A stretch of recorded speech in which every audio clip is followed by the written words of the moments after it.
material world. And whenever there's an event with such importance, it is likely that mu'mineen are given the opportunity to make good use of it and benefit from the barakat that this event may have had. You look at this happened, which was a scientific thing, or science proves it as well. Now, it is a natural phenomena. Whenever there's a natural phenomena, what happens?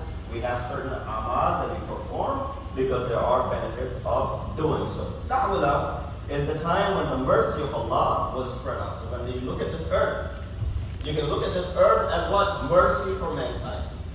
Because if it wasn't for this earth, where would you and I be living?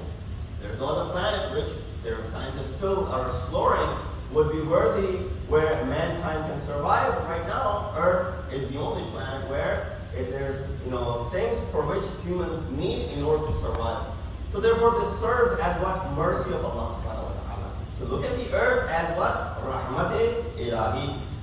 Therefore, if one acknowledges the fact and worships Allah on this particular night and on this day, will gain tremendous thawab. And this is not something which we are just putting two and two together. Rather, this is what we find in the kalam of Ahl-e-Bait. There are many traditions which highlight the importance of such day.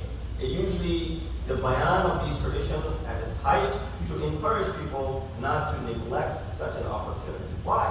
Because in short while I will recite the second part of the khutbah, which is in Arabic. Man sabaqat rahmatuhu ghadaba. Allah is someone whose rahmat exceeds his ghadab. This is again an opportunity for you to gain the rahmat of Allah subhanahu wa ta'ala. By performing certain actions on this day, you're able to what? Get the tawajjuh of Allah subhanahu wa ta'ala and have the mercy of Allah subhanahu wa ta'ala upon you. So understand the earth better. We look at Surah Taha, verse number 53. Why was the earth created? The Quran says, He who appointed the earth to be made a cradle for you. Earth was made a cradle for mankind. Cradle, when a child is born, they're put in the cradle. A most comfortable place for them. It is protected from four sides so that the child does not fall or tip over. And it is comfortable so that, there's comfort in it and whatnot, and that's why it's called a cradle.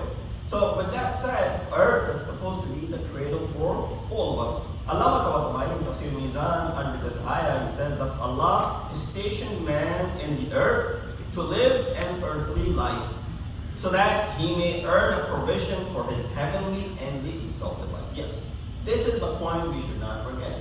Allah created this comfort for you, and constantly you and I are looking for more and more comfort, right? What do you provide for your family? You're working hard to provide more and more comfort for your family. Sometimes the comfort level exceeds and goes to the threshold of luxuries, but as long as you remain below that, you're trying to provide comfort for the family. So Allah subhanahu wa ta'ala provided the means for it for you so that you can earn a provision for His heavenly and exalted life. That should be the purpose of us providing for our family as well. That when we provide for our family, we provide for our family for one reason. That reason so that they're comfortable and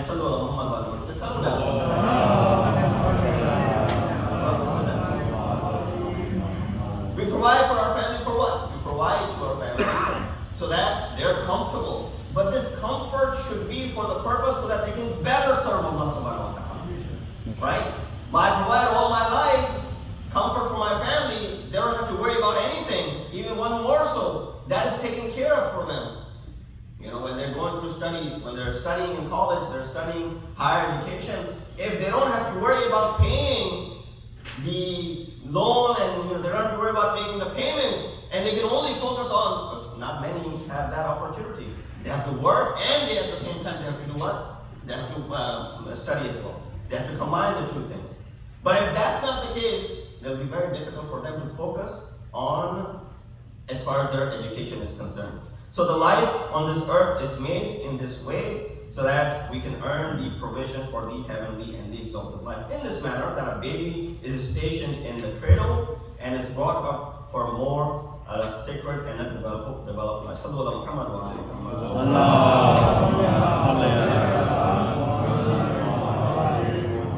So from this we can realize that earth was created for what purpose? It was created for a purpose, a preparation for us, a preparing ground for us, so that we can prepare ourselves for human perfection and the purity of the heart. Do the human beings employ the earth for the purpose that it was created? This is $1 million question. Do we employ the earth for the purpose that it was created? Or are we squandering? Look at the calamities that we have brought about as human beings on this earth. If this was our house, if this was our place of living, how do you take care of your houses? How do you keep them neat and clean? And then think bigger, and then a lot of time you hear about masjid as well, right? This is your house, so make sure that you keep it clean. Don't, wait for a volunteer to come in, for example, pick up if there's garbage laying around somewhere. If you see a napkin or tissue laying over here where it should not be, someone might have left it by mistake. Pick it up and throw it away. You don't have to go ahead and call Ahl-e-Bait, come and do this. Or someone else, for example, who's a volunteer here in Masjid. No, you can just go ahead and do it yourself. Why? Because this is when you start considering this place to be your own. But if you remain a stranger to this place, then of course it will be very difficult. The Holy Quran in Surah Rum, verse 41, clearly talks of a people who, instead of practically thanking Allah subhanahu wa ta'ala by utilizing the earth for a sacred purpose, cause mischief therein and subsequently face its evil consequences. It says corruption has appeared in land and sea because of the doings of people's hands. Right? Corruption appeared how? It appeared because of what people used to do. They are the ones who brought about this corruption.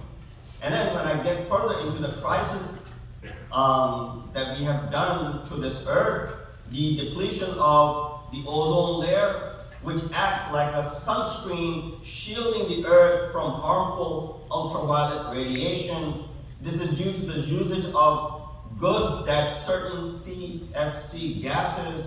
Some dangers of ozone depletion are skin cancers, eye disorders, global warming, which you and I are also facing.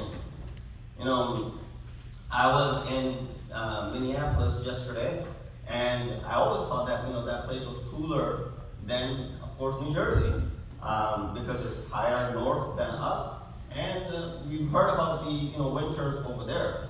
It's famous for it. But yesterday it was 95 degrees in Minneapolis. And I said, we haven't yet seen temperatures that high in New Jersey, where it used to be, by the time, even before summer arrives officially, right? Summer 21st June, before that you start seeing temperatures rise. But we haven't really seen that. It's been very comfortable, right? You might be enjoying the comfort level that you find that every day you're blessed with such a beautiful day where you can have the outside activities, right? You can get out and have outside activities because it's so beautiful. And it's comfortable. It's not really hot so that, it limits your activity and mobility. But this is one of the reasons why Earth is suffering now. The contamination of water, that's another issue. That you and I are responsible. A lot of time, we leave these things to officials, we leave these things to others, and we don't play our role. While all of us might be really frustrated by the recent law passed by the governor to remove the plastic bags, you have a hard time when you go to the grocery and you don't find any plastic bags over there. But eventually, we're learning from it. You have already adapted to it. You bring your own bag and you carry your groceries out of it. You know how much plastic waste is being reserved or saved now? That plastic waste that would end up in the bottom of the sea, which would be consumed by the marine animals, and all the other things that would happen to our land, our earth. The contamination of water. This is due to throwing industrial waste in the water bodies. It is evident that using contaminated water that has great health risks and danger. So it came back to bite us, it came back to haunt us. So this is a small step in making such improvement. It's a duty for everyone. Surah Araf, chapter 7, verse number 10 says, indeed, we made you live in the earth and made therein for you means of livelihood. Little is it that you thank Allah subhanahu wa ta'ala for all that He has placed in this earth for you. Sallu ala Muhammad wa ala Muhammad.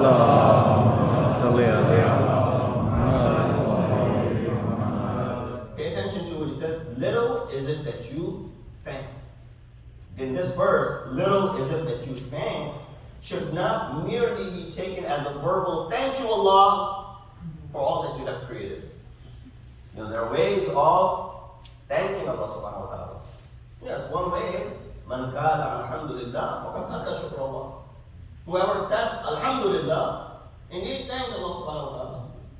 But a better way of thanking Allah subhanahu wa ta'ala is what?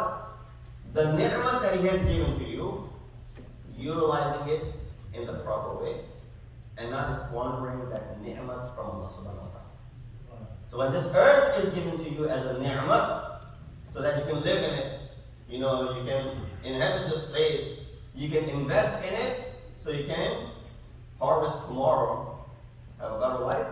If you corrupt this earth, if you do not make this to be a place where people have difficult time living. So for the reality of shukr, is it to use the gift for the purpose that it was created. There's some historical events, I'm running out of my time.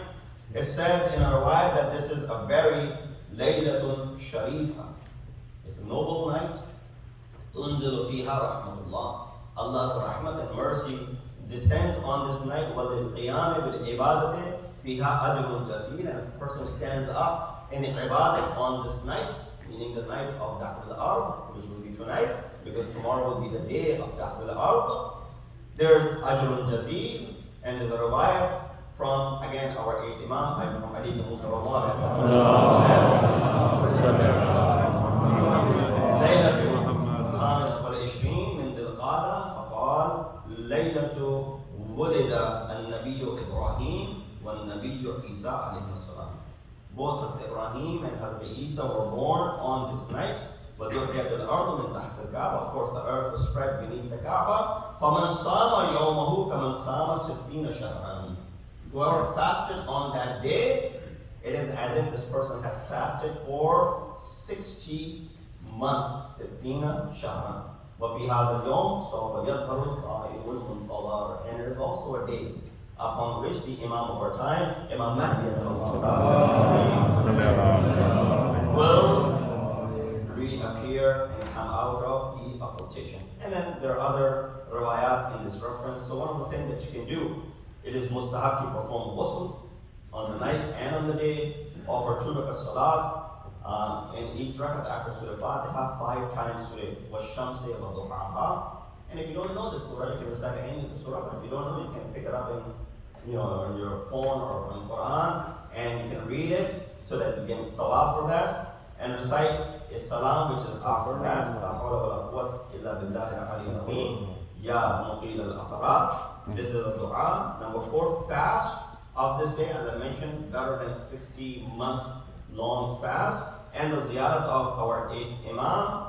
And there's a little short dua which is all these amal, by the way, were sent out in the email that went out on Monday. So we send out an email on Monday every week, and in that email, all of these amal were mentioned. It probably will take you 10 to 15 minutes, 20 minutes.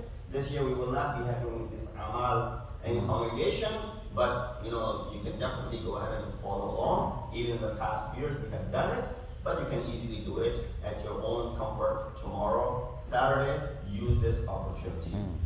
Sallallahu Muhammad wa